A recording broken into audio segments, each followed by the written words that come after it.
kala Ate Elizabeth. Ang outline natin dito ay yung namili ng ating Panginoong Hesukristo ng kanyang 12 apostol. Amen po. At the 12 apostles sent out to preach. No po? At itong pagtawag ng ating Panginoong Hesukristo sa kanyang apostol, hindi po niya dito ipinaliwanag yung kanilang mga katangian na yung mga pamilya or sanggaling pamilya or what, pinili sila ng ating Panginoong Hesukristo dahil merong nakita ang ating Panginoon sa kanilang mga puso. Maaaring ito ay meron silang teachable heart. Ano po? At he didn't ask them na mag-volunteer din sa kanila. Ito talaga, meron talagang special na nakita sa kanilang ating Panginoong Hesukristo. Katulad po sa atin ngayon na nandito ngayon, Christ calls us today. Bakit tayo nandito? Wala pong aksidente na nandito tayo, hindi po ba? Meron po sa atin na nakita ang ating Panginoong Hesus na maaari po niya tayong gamitin para magpakalat ng good news katulad ng mga karanasan ng kanyang 12 disciples. Amen po. And sabi nga po, He doesn't twist our arms and make us do something na we don't want to do. Hindi niya tayo pinipilit. Walang pag-force na nangyayari sa atin. Pinupersa po ba tayo ng Panginoon para sumunod sa Kanya? Hindi po ba? Hindi. Binigyan po niya tayo ng kalayaan. So, we can choose to join Him or remain behind. Nasa sa atin na po ang pagdidesisyon. When Christ calls you to follow Him, how do you respond? Yan po ang itanong natin sa ating mga sarili. Ngayon po,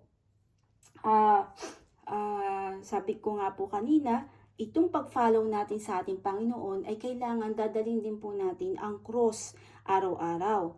Amen po.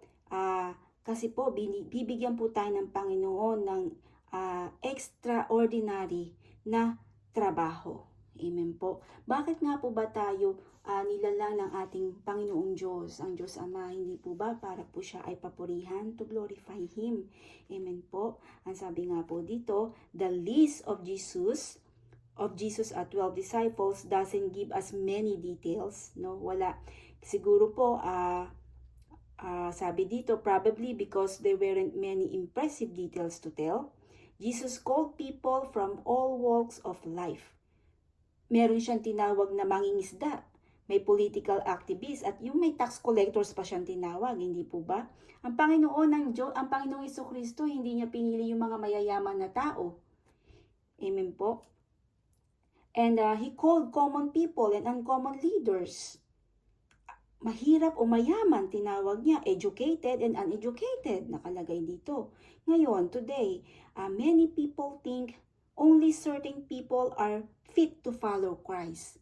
Ito po yung mga nangyayari sa kapanahunan natin ngayon na yung mga may pinag-aralan ng mga priest or something like that, na yung mga veneration priest na tinatawag, na akala nila yung mga may pinag-aralan lang, yung mga educated people lang ang pwedeng mag-follow sa ating Panginoong Hesukristo. Pero hindi po ganoon ang ipinamalas ng ating Panginoong Jesus.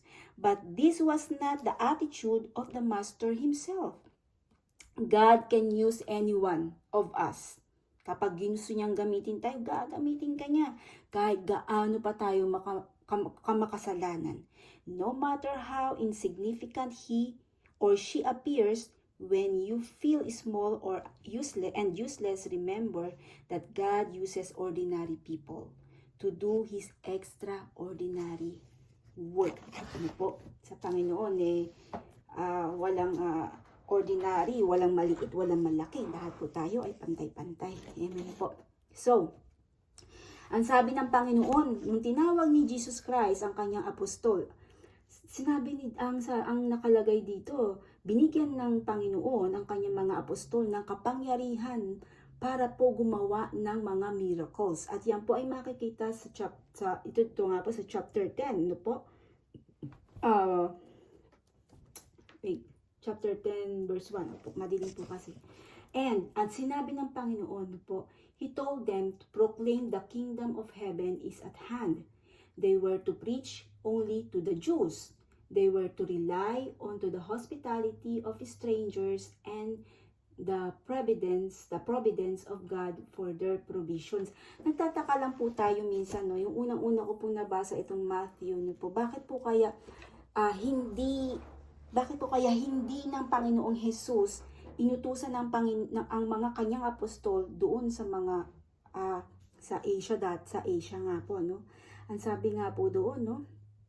Sabi dito, why didn't Jesus send the disciples to the Gentiles or doon sa mga Samaritano? A Gentile is anyone who is not a Jew. The Samaritans were a race that resulted from intermarriage between Jews and Gentiles after the Old Testament captivities. Alam ko po magkalaban po ito, di po ba si Samaritan at saka ang Jews? Ano po, kasi ang tingin ng mga Jews sa mga tiga Samaritano, madudumi. Ibig sabihin na madudumi, makasalanan, no po. So, Jesus asked His disciples to go only to the Jews because He came first to the Jews. At yan ay makikita natin sa Romans chapter 1 verse 16. Ang sabi dito, God chose them to tell the rest of the world patungkol sa Kanya. And Jewish disciples and apostles preach the good news of the risen Christ all around the Roman Empire. Yung kapanahonan na yun, napakalakas ng Roman Empire, no po? Makapangyarihan. And soon, Gentiles were pouring into the church. The Bible clearly teaches that God's message of salvation is for all people. Ibig sabihin, itong good news na ipinapakalat ng Panginoong Jesus at ang kanyang mga disciples ay para po sa lahat. Mapa-Gentiles ka man, mapa-Jews ka man, mapa-Samaritano ka man. Ibig sabihin po ng Gentiles ay yung mga hindi Hudyo. Ano po? At sino po yung mga hindi Hudyo? Tayo po yun. Tayo po yung mga hindi Hudyo. Amen. Kaya ang Panginoong Jesus, ipinapakalat niya ang good news. Kaya nga po tinawag na good news ito dahil lahat po ay may tsansa na makaligtas, magkaroon ng salvation kung tayo po ay mananampalataya sa Kanya. Amen po. Ang kaligtasan po ay para sa lahat. Amen. Napakabuti ng ating Panginoon.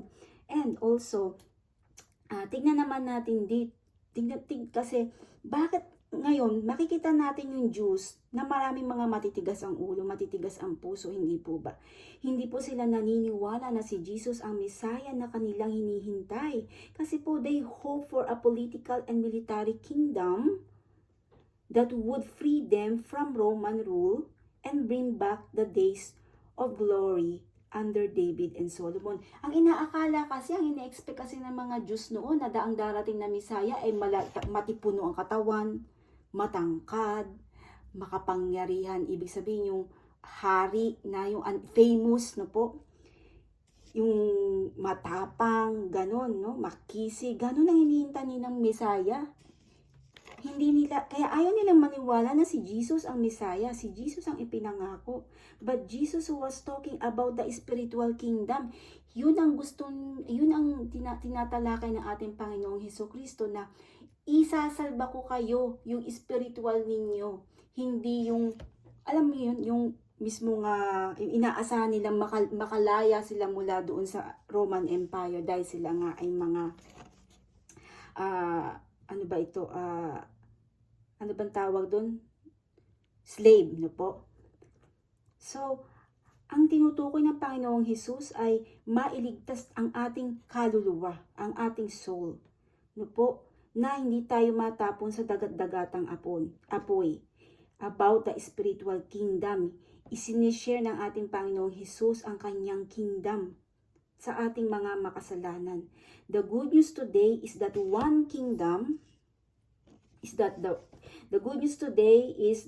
kingdom is still near.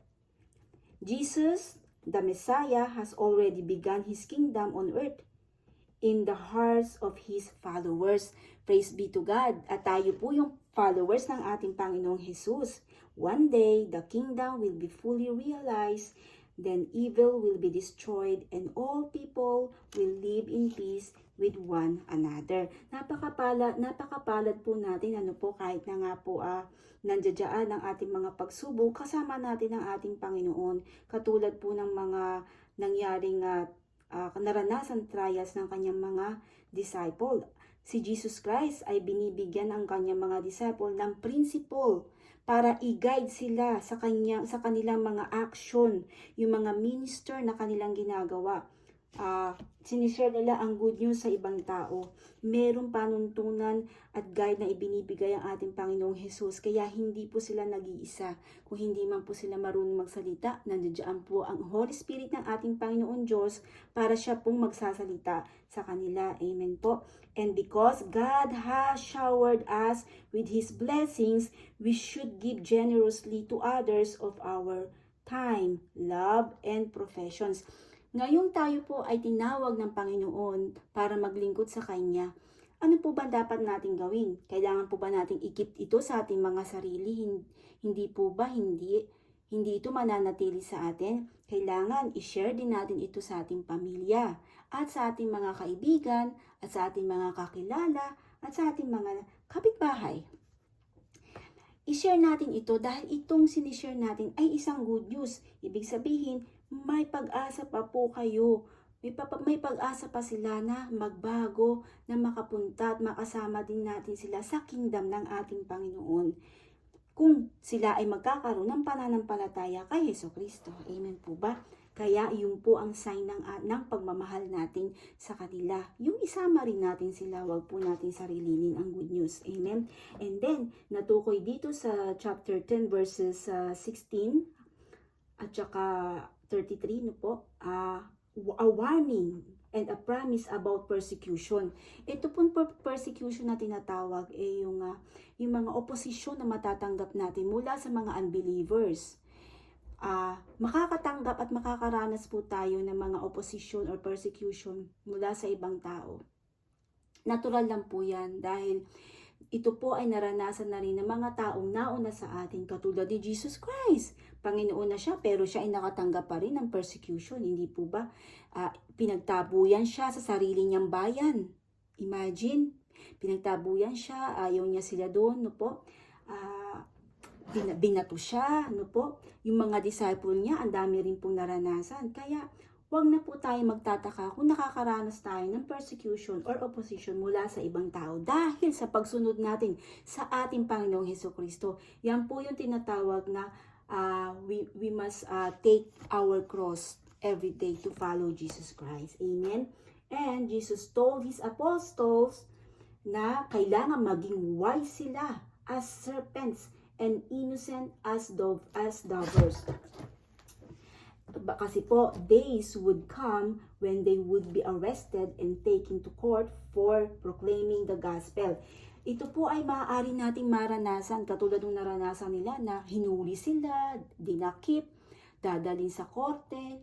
Ito po yung sinasabi ng Panginoong Hesus na huwag daw po tayong matakot kung ano yung sasabihin natin kapag tayo ay inaakusa dahil sa pagsunod natin sa kay Jesucristo.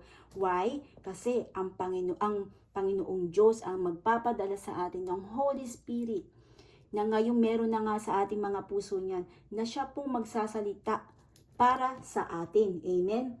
And sabi nga, ayan po, when that happened, God's Spirit would help them and give them the right words to say. Ayan, kasasabi lang po natin. Kaya, kung ang Holy Spirit na nasa sa atin ngayon ay i-activate natin, hindi natin kinakailangan maging matalino sa korte.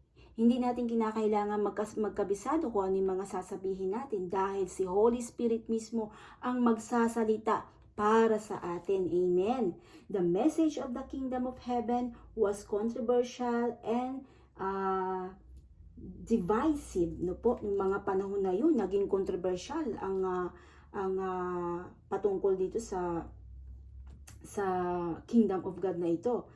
Kaya nga po umabot ang mga apostol sa mga korte na yan. And then the apostles were to expect persecution because even their teacher, Jesus Christ, was going to be persecuted. Alam naman po natin, hindi po yan.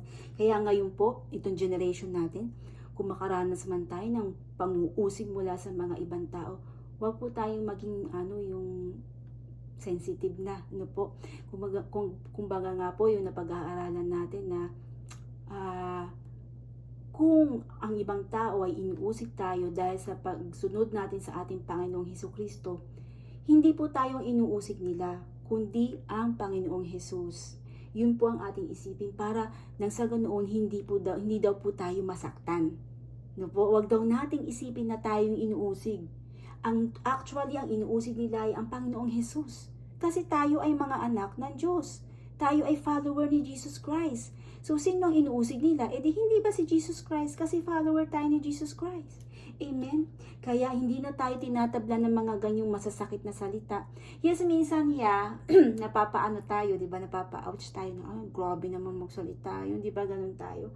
So, pag iniisip natin na, ay, okay lang, hindi naman ako yung inaakusan nito ni neighbor, si Jesus Christ yung inaakusan niya. So, okay lang. Then, ipagpipray natin sila kasi sila pa nga yung mga hindi nakakakita at nakakaintindi ng salita ng Diyos. Amen po. Kaya nga sabi ni Jesus Christ, Jesus told them not to fear their persecutors. Ang sabi kasi ng Panginoon, huwag daw tayong matakot na ang mapatay nila ay ang ating katawang panlupa. Mas matakot daw po tayo kung pati ang ating soul ay kanilang patayin. Pero wala po silang kapangyarihan na gawin yun. Ang may kapangyarihan lang po ng ganun ay ang ating Panginoong Diyos. Amen? Kaya nga po, ang sabi dito, there was no need to fear those who could kill the body, but not the soul. Heads, certainty, mali yung basa ko. Ang sabi dito there was no need to fear those who could kill the body, but not the soul. Amen? Kaya, yung mga pinipersecuted noon, panahon na yun, kaya pala nagtataka ko, ang tatapang nila. Talagang namatay sila hanggang sa huli na ipinaglalaban nila yung kanilang faith kay Jesus Christ. Kasi, ito yung sinasabi ni Jesus, binanggit na niya sa Bible na ito, na katawan lang nila ang kaya nilang saktan, katawan nyo lang ang kaya nilang saktan, katawan nyo lang ang kaya nilang patayin. Pero ang soul natin, hindi nila kayang patayin. Yung pala ang kanilang pinanghahawakan. Kaya mga kapatid, panghawakan din po natin ito. Pero syempre po, manalangin naman po tayo na huwag naman pong mauwi din sa persecution yung ating pagsisilbi ngayon sa Panginoon. Pero kapag dumating ang panahon na gano'n, alam na po natin kung anong ating gagawin. Ano po? God cared for the tiny sparrows and even knew the number of hairs on their heads. Certainty, He would be there for them in their persecutions. Kasi kilala tayo ng Panginoon. Bilang nga po niyang ating buhok, hindi po ba? Siya ang gumawa sa atin, ang Panginoon Diyos. So ano po ba? Kung nasa sa atin ang Panginoon, ano pa ba ang dapat nating katakutan? Amen? So, ayan ang tungkol sa warning ng ating Panginoon about dun sa kanyang pangako about sa persecution na ating mararanasan. Amen. Ngayon, dumako naman tayo sa, mahaba itong chapter 10, no po? So, sa verses 34, ito mahalaga din po ito, no po? 34 and 39, ang sabi dito, sacrifices would need to be made for the kingdom. Jesus' message would act as a sword of division between those who believe and those who didn't. Ano ang ibig sabihin nitong verse 34 mga kapatid? Kasi baka mamaya magkaroon ng conflict ang iba dito, hindi po ba? Basahin natin. Ang sabi dito ng ating Panginoon, don't imagine that I came to bring peace to the earth. I came not to bring peace, but a sword. Ano ang ibig sabihin nito mga kapatid? Hi, Sisi Grace. Ano ang ibig sabihin ng verse 34 na ito? Napakagandang katanungan nito mga kapatid, no? Ang sabi dito sa aking libro, ang paliwanag dito, Jesus did not come to bring the kind of peace that glosses over deep differences just for the sake of superficial harmony. Conflict and disagreement will arise between those who choose to follow Christ and those who don't. Yet, we can look forward to the day when all conflict will be resolved. For other verses on Jesus of as peacemakers, makikita natin yan sa Isaiah chapter 9 verse 6, sa Matthew 5:9 and sa John 14:27. So ang ibig sabihin nitong verse 34 na ito, na don't imagine that I came to bring peace to the earth. Aba, mapapaisip tayo, Sis Mary, hindi po ba si Jesus Christ siya ay Prince of Peace? Yes! He is the Prince of Peace. Pero ang ibig sabihin dito ng Panginoon, siya ay dumating dito sa mundo. Magkakaroon kasi ito ng division. Yun pong ibig sabihin na to. Bakit? Merong mga tao na maniniwala sa Kanya at merong mga tao na hindi talaga maniniwala sa ating Panginoong Hesus. At mag-aaway-away yan, magkakaroon ng division, mapananay, tatay, ama-anak, ina-anak, kapatid sa kapatid, kamag-anak sa kamag-anak. Yan ang tinatawag na division. At bakit sinabi ito ng Panginoon? I came not to bring peace, but a sword. Anong ibig sabihin ng but a sword? Kasi po, ang Panginoong Hesus, hindi po ba siya yung salita ng Diyos na nagkatawang tao? Jesus is the Word of God. Amen? At ang salita ng Panginoon ay napakatalas na parang espada. Matalas ang salita ng Panginoon, hindi po ba? Bakit sinabing matalas? Kasi tayo mga makasalanan, kapag binasa natin yung Bible at nalaman natin ang mga kaugalian na dapat nating ikilos, lalo-lalo na tayo mga Kristiyano, hindi po ba masakit? Masakit. Masakit ang mga salita ng Diyos. Kasi nga, makasalanan tayo, ginagawa natin yung mga makamundong bagay na yun eh. Kaya nasasaktan tayo. Nililinis tayo ng yung katauhan natin, yung pag-uugali natin bilang follower ni Jesus Christ, ay talagang sinasalayan ng ating Panginoon. Yung mga dating makamundong ginagawa natin, ay iiwanan na natin yan. Ano po? Kaya dito nagkakaroon ng division. Don't imagine that I came to bring peace. Talagang hindi talaga magkakaisa ang mga tao. Sa pagdating niya dito, merong maiiwan, merong sasama sa kingdom ng ating Panginoon, may maniniwala at hindi. So magkakaroon nga ng division at pagtatalo-talo tungkol sa paniniwala, sa pananampalataya. Amen? Kaya napakapalad po natin mga kapatid na tayo pong ang pinili ng Panginoong Hesus. Binuksan niya yung ating mga mata. At binuksan din po niya ang ating mga pandinig. Hindi po ba may nabanggit si Jesus Christ sa Bible na mapapalad daw po yung mga nakakarinig? Kasi may mga tao daw po talaga na makinig man sila ng makinig, hindi sila makakapakinig. Di po ba? Maghanap man sila ng maghanap, hindi sila makakakita. Sarado po kasi ang Bible. Sabi nga po, sarado ang Bible. Napakahirap po nitong intindihin kung wala po si Holy Spirit sa ating mga puso. Si Holy Spirit lang naman po kasi ang palagi nating kasama para ipaintindi ito sa atin. Amen. Praise the Lord. So, ayun na nga po. Ano po? So, Jesus' message would act as a sword of division between those who believe and those who didn't. So, yun na po ang ibig sabihin ng verse 34. Then, disciples needed to be prepared to make any sacrifice, including losing family relations. Nangyayari ngayon yan, hindi po ba? Sino po dito ang pamilya na lahat ay sumusunod sa Panginoon? Lahat ay follower ni Jesus Christ. Kung lahat man po ng pamilya ninyo ay follower ni Jesus Christ, praise God. Praise God po. Nakakaingit po. Dahil kung tutusin po ako, we are 7 siblings. I have only, my mama is still here. Papa ko wala na, matagal na. Praise God, no po, sa 7 siblings ko, wala pa talagang nagpa-follow kay Jesus Christ. Nakikinig, iisa. And then yung mama ko, praise God, inakay din po siya ng Panginoon. Minulat ni Lord ang kanyang mga mata. At nabinyagan na po siya sa water. Nagkaroon na po ng water baptize last December 22. Praise God. Ang aking ina, ginamit po ako ng Panginoon Diyos. Hindi ko akalain gagamitin ako ng Diyos. Makasalanan po ako, pero anong sabi ng Panginoon? Kahit gaano pa kalaki ang kasalanan mo, pwede kanyang gamitin. Di ba nabanggit na dito kanina? Jesus can use any one of us. Kapag ginusto ni Lord na gamitin ang magnanakaw, gagamitin niya yan para sa kanyang ikalulugod, para mapatunayan ang kanyang kapangyarihan. Amen? Nakaka-bless po, ano po? So, ayan ang sinabi ng ating Panginoon na magkakaroon ng sira-sira sa mga pamilya dahil sa paniniwala. Amen? And whoever loves father or mother more than me is not worthy of me. Binanggit po niya yan dito sa chapter 10. Ano pong ibig sabihin nito? Baka po may magtanong, ay, ano naman yan? Makasarili naman si Jesus. Gusto niya siya lang yung mahalin. Paano naman yung mga nanay? Yung nanay ko, tatay ko, anak ko. Hindi po ganun ang ibig sabihin ng ating Panginoon. Ang ibig sabihin dito ng ating Panginoon, kailangan number 1 priority natin ang ating Panginoong Jesus. Amen?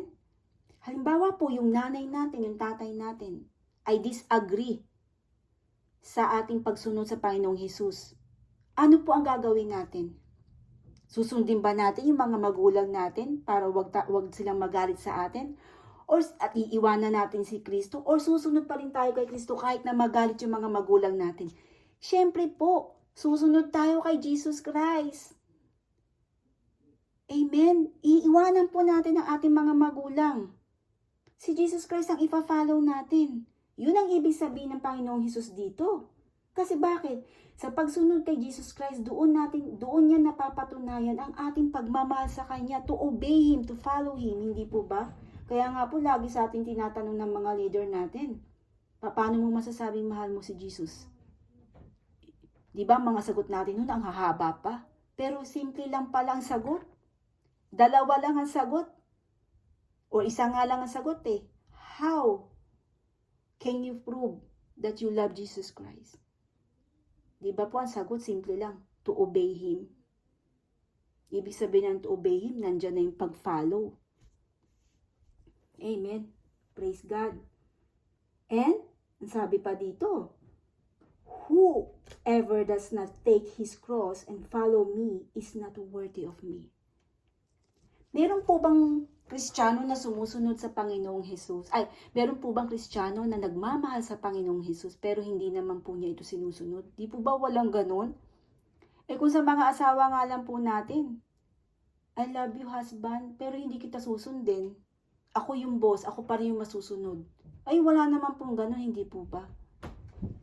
Lalo naman sa ating Panginoong Hesus, na siyang nagbigay ng kanyang buhay para lamang sa ating mga makasalanan, magkaroon lang tayo ng buhay na walang hanggan. Hindi po tayo ang masusunod. We must take up our cross every day to follow Him. Namatay na tayo sa ating katawan. Yung buhay natin, sa Kanya na, ipinamumuhay na natin siya. Amen po. I know it's not hard. Hindi naman sinabi ni Jesus Christ na napakadaling mag-follow sa Kanya eh. Kahit nga po tayo mga Kristiyano, nahihirapan. Amen? Kaya nga po sabi ni Paul, ano sabi ni Apostle Paul? To live is Christ, and to die is gain. Napakaganda po yung sinabi ni Apostle Paul na yan. Amen? Praise God. Kaya po, sa bawat yugto ng ating buhay, kailangan bigyan natin ng priority ang ating Panginoong Hesus, ang sumunod sa Kanya. And then, pag-usapan naman natin ang those who help God's servants will receive a reward. Sa verse 40 and 42 na ito, matatapos na tayo. Binuod lang natin. Amen? Ang sabi, assisting a servant of God is like assisting Jesus Himself. Alam po ba natin na ang katangian ng ating Panginoong Hesukristo bilang leader ng mga disciples niya noon ay hindi po siya bossy? Kung ikukumpara po natin siya sa mga leader sa panglupa, hindi po ba karamihan ng mga leader na nasa lupa ipaupo-upo lang, naka-air condition, tumataba, Ang mga disciples niya, sinong kumikilos sa mga leader ng lupa, di ba yung mga alagad? Di ba yung leader dito nakaupo lang, nagpapayaman? Pero si Jesus Christ, hindi po ganyan ang kanyang katangian. Ang pagiging leader ni Jesus Christ is godly leader. Siya yung kumikilos. Siya yung nagsisilbi. Siya yung nagpapakain. Siya yung nagpapagaling. Siya yung nagpapatawad. Lahat-lahat na ng napakagandang katangian. Katangian nga ng Diyos, hindi po ba? He is the perfect priest, the highest priest. Nating lahat. Mapagmahal, mapagpatawad, mapagkumbaba, napaka-humble. Diyos na siya, ha? Sa ngayon ba, mga leader natin na nakikita dito sa lupa, nakikitaan po ba ng humbleness? Lalong-lalo na yung mga nasa government. Amen? Hindi natin alam.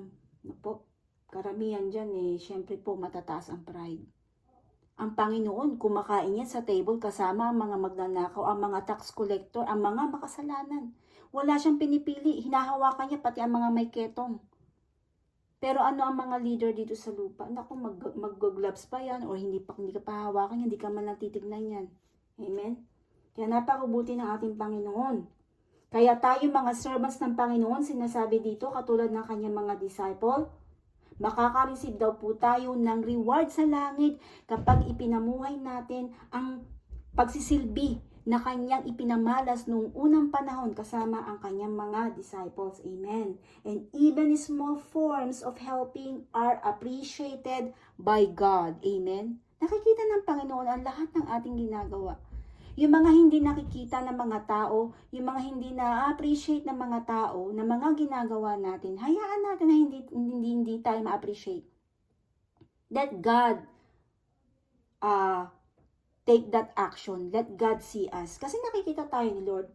Yun naman ang pinakamahalaga, hindi ba? Hindi naman tayo nagsisilbi sa tao.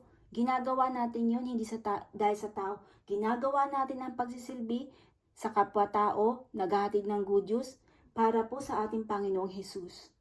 Dahil siya ang ating boss. Amen. Now, ano yung nakikita natin big picture dito? Ang sabi, the Christian life was never presented as an easy. Ayan, nabanggit na natin kanina. Carefree, painless, and to have a luxurious life. Ano pa? Followers of Jesus are supposed to be servants of God and servants to the world. Eto na, nabanggit na rin natin kanina ngayon lang, no po? Yung pagiging good servant. A good leader must be a good servant. Amen. And also, although it is not easy, yan na nga po, God promises to be with us all the way. Amen. So, ano ang magiging application natin dito mga kapatid sa ating napag-aralan na sa chapter 10? Ang application natin dito, and whoever gives one of these little ones even a cup of cold water, because he is a disciple, truly I say to you, he will by no means lose his reward. Ito yung sa verse 42, mga kapatid, no? Sa verse 42 yan. Ano po? Ang sabi dyan sa verse 42, sino po ang magbabasa sa Tagalog? Wala yung Tagalog ko ditong aklat na po. Matthew 10:42 mga kapatid. Mababasa nyo ba sa Tagalog yan? Matthew chapter 10 verse 42. Na po? Matthew 10:42. Wala kasi dito yung Tagalog ko. Nasa baba. No? May pwede magbasa? Hello, Sister Eileen. Sister Grace, nandito, ano? 10:42. Meron ba? Meron po ba magbabasa? Sa verse 42 ng chapter 10. Ano po? Ang sabi dun. Ayan na nga binasa ko kanina. So, ang ibig sabihin nga dito ng Panginoon, how much... Ba, Sisi? Okay. Okay, Sisi, Jen. Thank you. Chapter 10, verse 42. Ay, nawala siya, nalaglag. Nagkamali siguro si Sisi ng pindot. No? So, ito baka babalik naman yun. Ayan na, napabalik siya. Sorry po, napa-exit. Oo, yun na nga, naisip ko na. Ito na po. Thank you po. Sorry po. Okay, Matthew 10, verse 42. Opo. Tama po ba, Sisi? Yes, Sisi. Thank you. Okay po, ito po. Tandaan ninyo, sino mang magbigay ng kahit isang basong malamig na tubig sa isa sa mga maliliit na ito dahil sa siya'y alagad ko, siya'y tiyak na tatanggap ng gantimpala.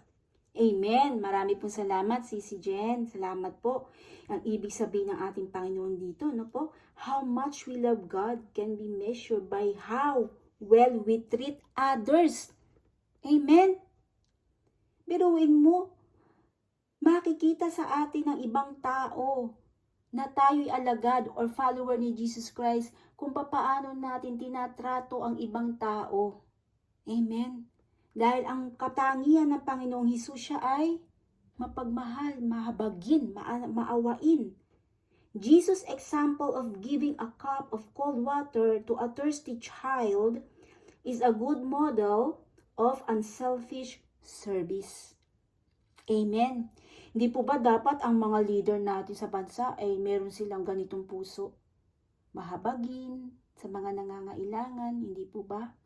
Napakaganda sigurong tignan ng buong mundo. Kung lahat ng leader ng bansa ay may katangian ni Jesus Christ. Ano po? A child usually can't or won't return a favor. Lalong-lalo na yung kapag nagbigay tayo ng isang bagay doon sa tao na alam nating walang kakayanang magbalik sa atin kung ano yung ibinigay natin sa kanila. Di po ba napakasarap sa pakiramdam?